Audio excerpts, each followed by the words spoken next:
고린도전서 16장입니다. 16장은 앞장의 긴 교리의 논리를 끝내고 실천적인 권면을 하고 난 후에 사랑을 구체적으로 실천할 수 있는 헌금 문제에 대해서 언급하고 있습니다. 그 밖에 바울의 선교 계획, 디모데와 아볼로에 대한 몇 가지 인사 문제에 대해서 말한 다음 문안과 헌금 문제를 다루고 있죠. 1절에서 4절은 성도들을 위한 헌금 문제를 얘기하고 있습니다. 성도들을 위한 헌금에 관해서는 바울은 고린도 교인들에게 박해와 기근을 당하여 어려운 생활을 하고 있는 예루살렘 교인들을 위해 헌금할 것을 호소하고 있는데요. 갈라디아에 있는 교인들은 이 일에 참여하였고 마게도니아 교회들도 자원하여 힘에 넘치도록 헌금하였다라고 고린도후서 8장 9장에는 기록되어져 있습니다.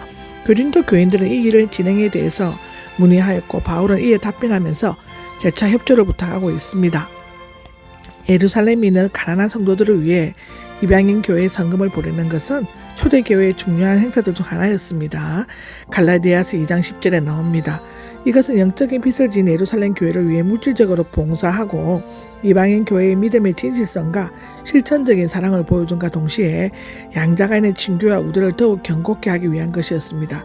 여기에서 쓰인 헌금은 모으다에서 비롯되었으며 반드시 내야만 하는 세금에 반대되는 별도의 헌금이 교제나 봉사 구제를 위해서 모이는 헌금을 가리키고 있죠. 성도와 교회에 헌금하고 구제하는 원칙이 세 가지로 2절에는 제시되고 있습니다. 첫째로는 헌금은 각 사람이 해야 한다는 것인데요. 가난한 사람이나 부유한 사람이나 각자의 형편에 따라 헌금을 해야 하는 것은 하나님의 은혜와 사랑이 모든 사람에게 똑같이 미치기 때문입니다. 두 번째로는 헌금은 매주 첫날에 하도록 하는데요. 즉 주님께서 부활하신 주일날 예배를 드리기 위해 모일 때 하도록 지시하고 있습니다. 세 번째는 헌금은 수입에 따라 얼마를 떼어놓아 두었다가 내야 한다는 것인데 헌금을 미리 정성껏 준비하고 갑자기 즉흥적으로 하거나 무리하게 하지 말라는 것입니다. 얼마를 떼어놓아 두어라는 즉 저축하여 예비하라는 것을 때로 급히 설 일이 있다는 이유로 헌금을 못하는 일이 없도록 하기 위함인 것입니다.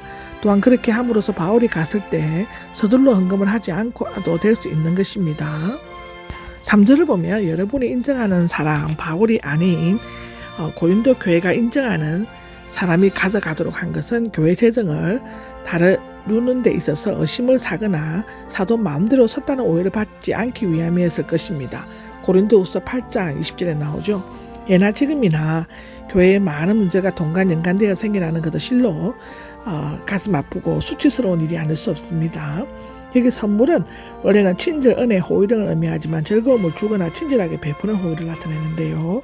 고린도 교회가 인정한 사람이 가져가는 헌금은 단지 구제금만이 아니라 성도의 친절과 호의, 사랑이 담긴 은혜의 선물이었습니다.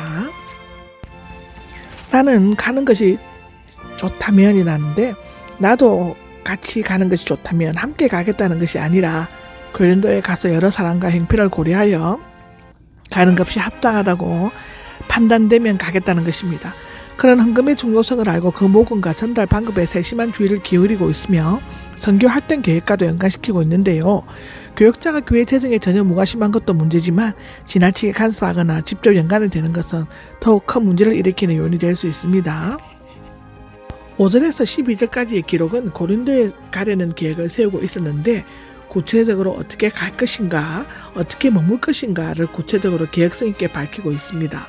5절을 보면요. 마게도니아를 지나가는 데가 나오는데 원래 바울은 본수를 쓰고 있는 에베소에서 배를 타고 고린도로 갔다가 마게도니아 지방을 방문하고 나서 다시 고린도로 왔다가 예루살렘으로 가는 것이었습니다. 사도행전 19장 고린도후서 1장 보면 그렇습니다.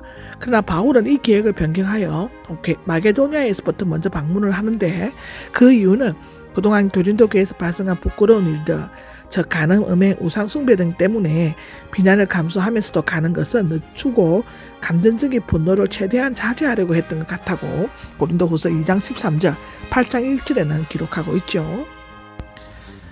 어쩌면 겨울을 보내게 될지도가 나옵니다. 여기에서 여러분을 3번씩이나 반복하고 그들과 함께 머물기를 바란다고 말한 것은 고린도 교회 일부 성도들이 바울의 고린도 방문 가능성을 부인하고 있었기 때문이었던 것 같은데요. 아마도 바울이 겨울을 보낸 시기는 57년 말에서 58년 초 3개월 동안이었다고 하고 이때 고린도에 머물면서 로마를 기록했던 것 같습니다. 사도행전 20장에 나옵니다. 지중해의 겨울바다는 몹시 춥고 거셌기 때문에 겨울에 여행하는 것을 될 수 있는 대로 피하였다고 하는데요. 보내어 주도록 하기 위함입니다인데 바울이 고린도 교회에 머무르려고 하는 것은 교회의 복잡한 문제를 해결하고 당시의 일반 관계대로 전도 여행을 계속할 수 있도록 생필품을 공급하기 위함이었다고 사도행전 15장 17장에는 기록하고 있습니다. 주님께서 허락하시면 하는데 다시금 고린도에 갈 계획을 말하면서 잠시 만나기만 하지 않고 오랫동안 머물기를 바라면서 주님께서 허락하시면 이라는 조건을 붙이고 있습니다. 바울은 언제나 주의 종이라는 인식을 가지고 있으며 자신의 뜻과 생각을 고집하지 않고 여정을 개혁하거나 변경하는 것이 전적으로 주님의 뜻에 달려 있음을 고백한다고 사도행전 8장 야고보서 4장에는 나옵니다. 8절과 9절은 오순절까지의 얘기인데요. 고린도 전세의 시기와 장소를 추측할 수 있는 구절입니다. 에베소에 오순절까지 머무려고 한 것은 두 가지 이유인데 첫째는 효과적으로 머무려고 한 것은 효과적으로 일할 수 있는 큰 문이 열려있기 때문이었다고 하는데요. 이 효과적으로는 활동적으로 효율적으로 문은 기회의 통로를 의미하는데 이 말은 효과적으로 복음을 전파할 수 있는 철회의 기회가 주어졌음을 비유적으로 나타내고요. 고린도후서 2장 12절 골로새서 4장 3절에 기록되어져 있습니다. 에베소에서는 유대인들이 많이 살고 있었기 때문에 그들에게 효과적으로 전도할 기회가 많이 있을 것이라는 뜻인데요. 많은 사람들이 바울을 반대하기 때문인데 강할수록 쉽게 부러진다는 말이 있듯이 반대가 강할수록 회개할 가능성은 오히려 역설적으로 더 높아진다는 것입니다.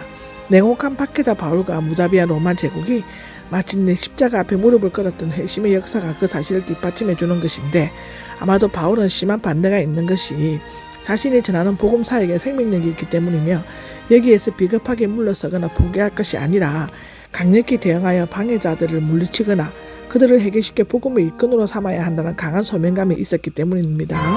그런 에베소에서 아데미 여신을 섬기는 이교도들, 특히 그 우상을 만드는 데메드리오에 의해 많은 어려움을 겪었다고 사도행전 19장에는 얘기하고 있습니다.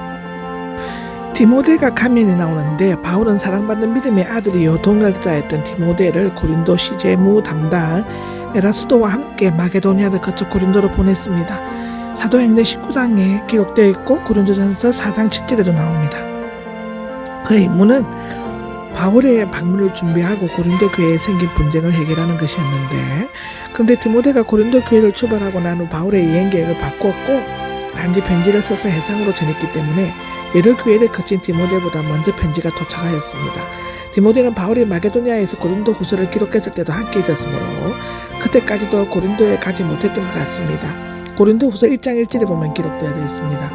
아무 두려움이 없이가 나오는데 고린도 교회의 분쟁이 심각할 뿐만 아니라 교직 고사들과 헬라 개변가들이 날뛰는 살벌한 상황에서 아직 연소한 젊은 목회자 디모데는 크게 위축되거나 두려움을 느낄 수가 있게 되었는데요. 그는 평생 동안 바울과 함께 헌신적으로 사역한 동역자로서 고린도 교회에 보낼 수 있는 가장 적합한 자였다고 로마서 16장 빌립보서 2장에는 기록되어져 있습니다.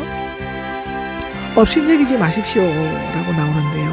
아무것도 아닌 것으로 대하거나 고려할 만한 가치가 없는 것으로 여기는 것을 의미하는데 디모데는 겁이 많고 소심하거나 내성적이었기 때문이 아니라 단지 나이가 어리기 때문에 업신여김을 당할 가능성이 있었다고 디모데 전서 4장 12절에는 기록되어져 있습니다. 바울이 디모데를 세심하게 배려하고 깊고 따뜻한 사랑을 엿볼 수 있는데 복음 전하는 자들이 그 누구보다도 존경을 받아야 할 충분한 이유가 있는 것입니다. 그들이 전하는 복음이 위대한 메신지이기 때문인데 형제들과 함께 그를 기다리고 있습니다인데 그가 형제들 아마도 에라스도와 디도가 함께 오기를 기다리고 있다는 것인데요. 디모데가 돌아오기를 기다리는 사람들 스데바나, 버르나도, 아가이고 이것을 번역한 것이 문맥에 더 가깝다고 합니다.